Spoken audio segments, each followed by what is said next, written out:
ancient times that we first created myths surrounding artificial intelligence.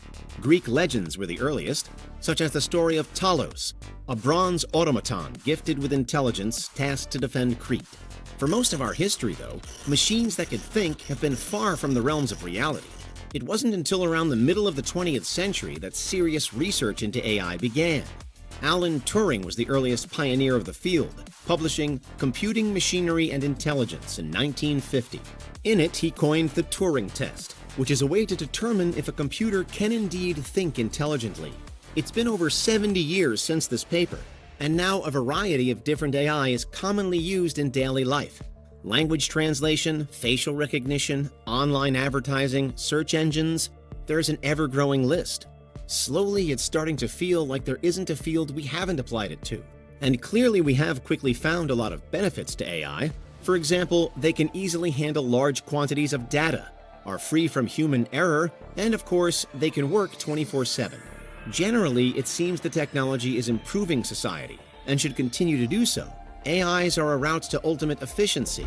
However, many believe that we should be extremely cautious. Renowned physicist Professor Stephen Hawking once said, quote, "The development of full artificial intelligence could spell the end of the human race," end quote. He followed this up by saying that AI would far exceed humans, since our advancements are limited by biological evolution. The late scientist thought we should be extremely careful.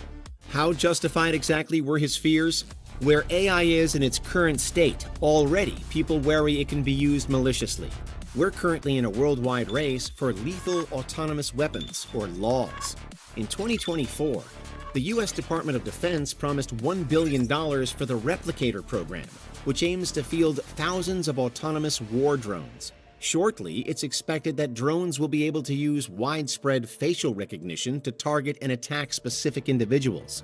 Overall, warfare is one of the simplest fields we can apply AI to, and as a result, the United Nations has been debating a worldwide ban on autonomous weapons. Unfortunately, quite a few countries oppose such a ban. So governments worldwide are weaponizing artificial intelligence, but can we be sure that those AI weapons will stay loyal to their creators? While the US, for example, is against banning them, they still want to ensure humans are ultimately controlling them. The concept of emergent behavior, however, implies we might not be able to control them forever. In the case of laws, it's when, in a near future time, they're connected in such a way that they can easily communicate with each other, independent of human behavior. Some military minds have pitched the idea for teams of hundreds of laws, for instance, connected in a widespread hive mind. No humans necessary. Communication between them would expand, but to where is almost impossible to predict. At the least, we might expect whole new tactics arriving via emergent behavior, turning weaponized AI into a force of its own to be reckoned with.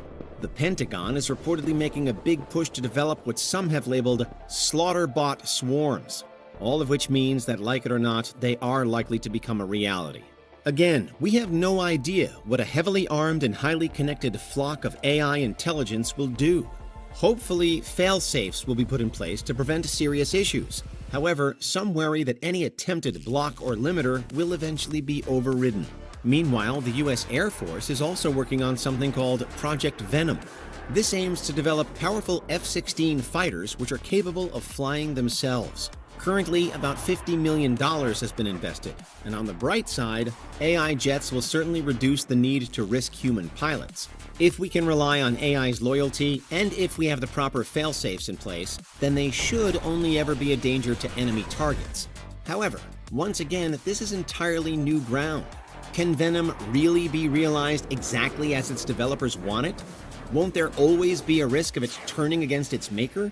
Or of it misinterpreting or refusing mission orders? Or just going on a rampage? These are the sorts of huge questions that dog any plans to push forward. In general, as we haven't yet completely solved AI even in a non-military context, many believe it's just too far too soon to try weaponizing it. One positive note is that most major nations agree AI should never be given access to nuclear weapons. Although alarmingly, not everyone is quite in agreement here either. But of course, AI isn't only about lethal autonomous weapons. Yes, they could prove our doom, but what about everything else in the AI bracket? Currently, AI still isn't truly sentient. We've likely all used some type of virtual assistants, such as Apple's Siri, but these are not intelligent enough to overthrow humanity, no matter how spooky they can sometimes seem. Truly sentient AI is predicted in the very near future, though. So should we be worried about that, in even a non-military setting? In 2017, news broke that Facebook had developed 2 chatbots tasked to converse with each other over a fictional trade negotiation. Machine learning was used to create them, and the chat was monitored. Scarily, the 2 bots quickly deviated from any predicted script. They developed their own language and started conversing in this instead. It was at this point that Facebook shut the study down. Other AIs have done similar things, with Google's translation AI also creating artificial languages before now. Broadly, it's thought that the seeming nonsense to us acts as an intermediary language, an unreadable link to the machines. While it's true that neither of these examples is particularly dangerous, given their lack of power, both cases do highlight how an AI world could lead in all new and unknown directions. The Facebook and Google stories might easily be explained away as glitches right now, but what happens when they're more than one-off peculiarities? Are these small moments a sign of more significant things to come?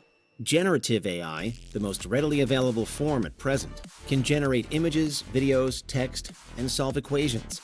And the tech can already do a lot of damage.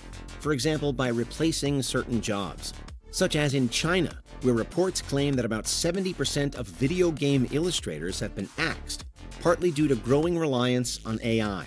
Gamers have critiqued the AI products, saying they lack human creativity, but there's little sign of the trend stopping. Perhaps the most infamous contemporary issue of all, however, is the ongoing appearance of deep fakes. These involve using someone's likeness to create an exact copy of that person, which rapidly leads to false images and video involving them, made without their consent.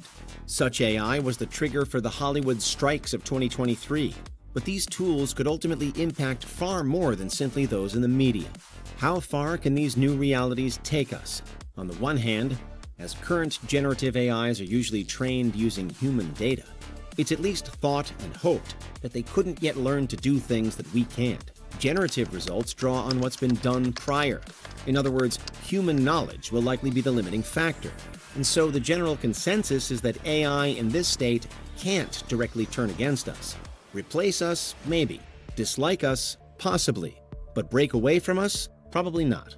There is a darker extension, though. True AI, also known as artificial superintelligence, is a different ballgame. Right now, it remains in the realm of science fiction. But were fiction ever to become fact, then it's proposed that this more advanced AI will learn so well that it will exceed human understanding. Humans will no longer be the most intelligent life forms on Earth, and we'll all be painfully aware of our demise.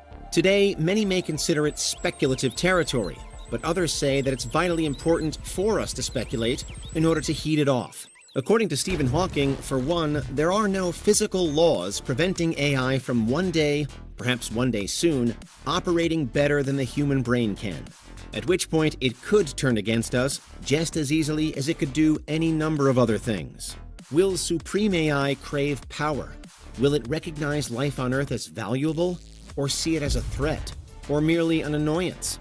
Will it one day scrub back through all the media of now, the books and films and YouTube videos, with admiration, relish, or disdain? For all the concerns, generative AI should remain beneath us, but is generative only the first generation? And will what's coming next care 2 hoots about us that came before?